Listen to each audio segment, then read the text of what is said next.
In the Bible, the commandment, thou shalt not kill. No one thinks that that meant that you shouldn't kill at all, that you shouldn't kill animals, because they killed animals in the Bible all the time, and they killed them for sacrifices for the gods. So, of course, not that. And it didn't mean you shouldn't kill other people, because God was all about certain wars and killing, just wiping out certain other people. It was about your own community. You do not kill the people in your community, because that's what the whole religion was about. It's about our community. This is a way for us to all believe the same thing, come together as one. It will make us strong. It will teach us, it will give us rules about how to behave in public.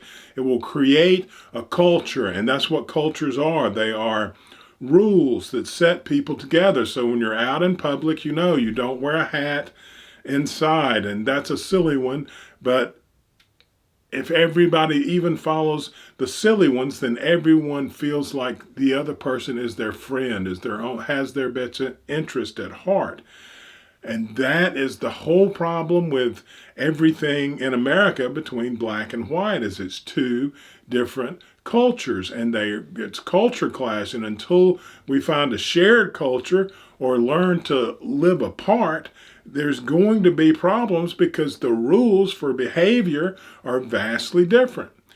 The rules, it doesn't mean they're good or bad, and it doesn't mean they're both good. It just means that they're different. I'm not making any kind of judgments on whose rules are better. I see the white rules as a lot better, because I've lived in white society, and it's a very peaceful, nice, affluent place to live in general. Even the poor areas, if it's all white, it's safe, and they don't steal. They have lots of rules about how to behave in public, and it's fine.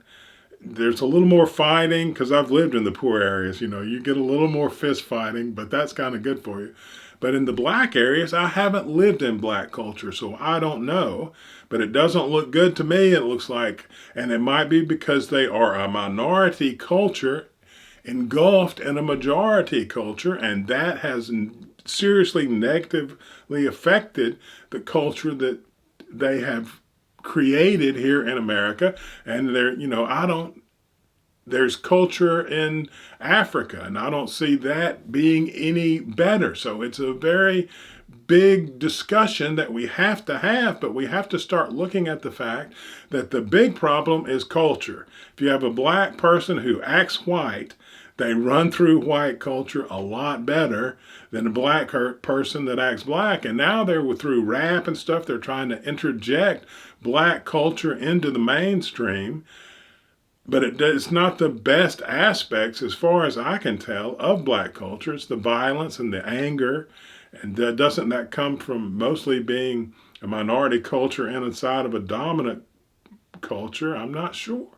But we have to start talking about real things and the real differences, and what we're going to do, what we want to do. Do we both want to preserve our cultures, which means they have to be separate, or do we want to merge them into one? And what's that going to entail? We got a lot to do, and if we're going to be serious, we've got to stop, pretending like we can just hold hands and now everything's going to be all right, and realize that we have decades of serious discussions and things to try and fail and try again. It's not going to happen anytime soon.